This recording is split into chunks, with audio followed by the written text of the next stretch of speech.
ಶ್ರೀರಾಮಚಂದ್ರ ದೇವರು ಬಂಗಾರದ ಜಿಂಕೆಯನ್ನು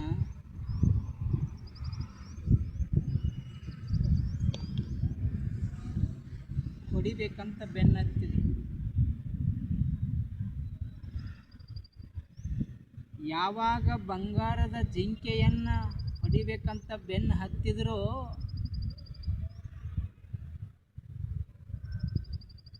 ಶ್ರೀರಾಮಚಂದ್ರ ಸಂಸಾರವೆಲ್ಲ ಬಹಳ ದುಃಖವನ್ನು ತುಂಬಿಬಿಟ್ಟಿತ್ತು.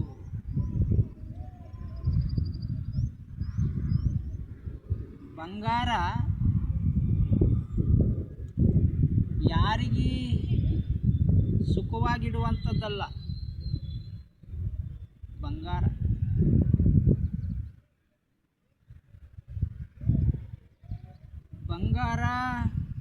ಬೆಳ್ಳಿ ಈ ವಸ್ತ್ರ ವೈಡೂರ್ಯ ಏನದಲ್ಲ, ಅದು ಯಾರು ಬೆನ್ನತ್ತದೆ. ನಾವು ಅದರ ಬೆನ್ನತ್ತೀವಿ ವಿನ ಆದ್ರೆ ಅದು ಮಾತ್ರ ನಮ್ಮ ಬೆನ್ನತ್ತಂಗಿಲ್ಲ. ಅದು ನಮ್ಮ ಭ್ರಮೆ.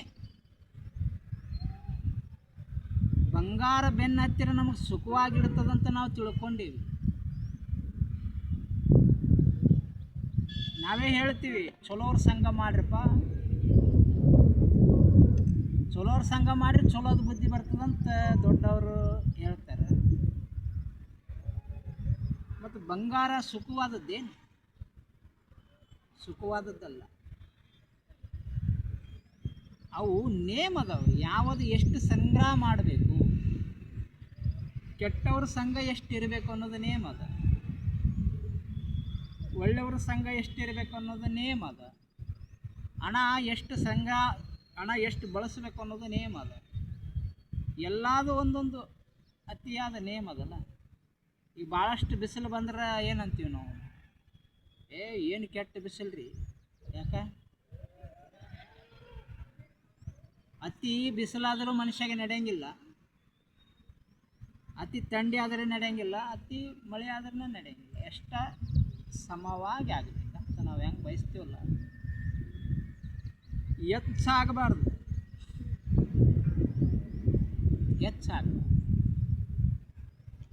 ಯಾವ್ದಾರು ಹೆಚ್ಚಾಯ್ತಂದ್ರೆ ಹುಚ್ಚಾಗ್ಲಕ್ಕೆ ಶುರು ಮಾಡ್ತಾನೆ ಮನುಷ್ಯ.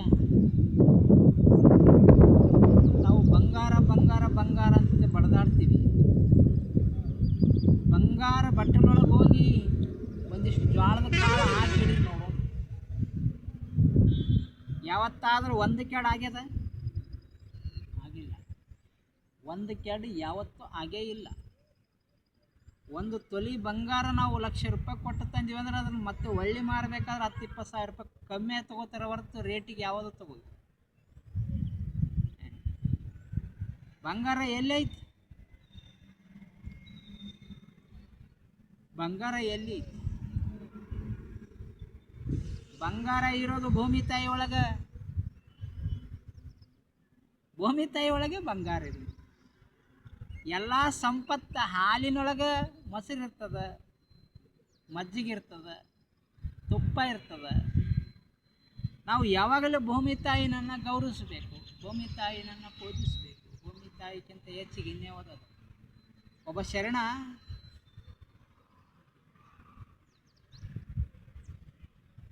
ಒಲಿ ಮುಂದೆ ತಾಯಿ ರೊಟ್ಟಿ ಮಾಡ್ತಿರ್ತಾಳೆ.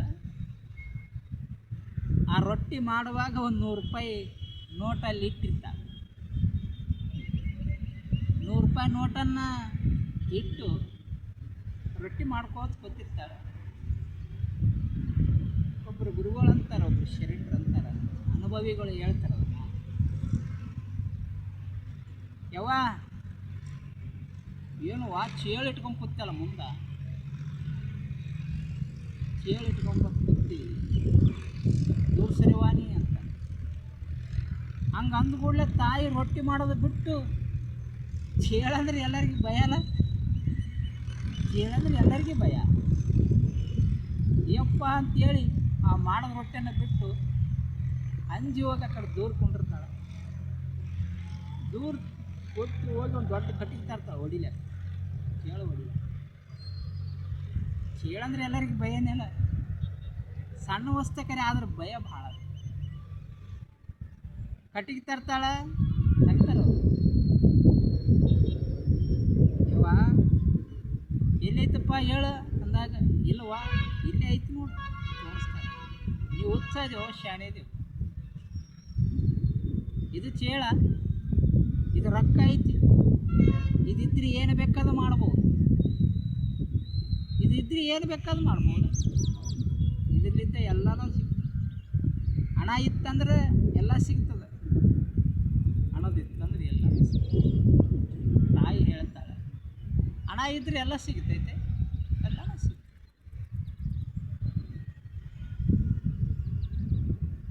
ಇದು ಸುಖ ಕೊಡೋದಲ್ಲವ, ತಲೆ ಒಳಗೆ ಯಾವಾಗಲೂ ನೋಸ್ತಿರ್ತಾರೆ.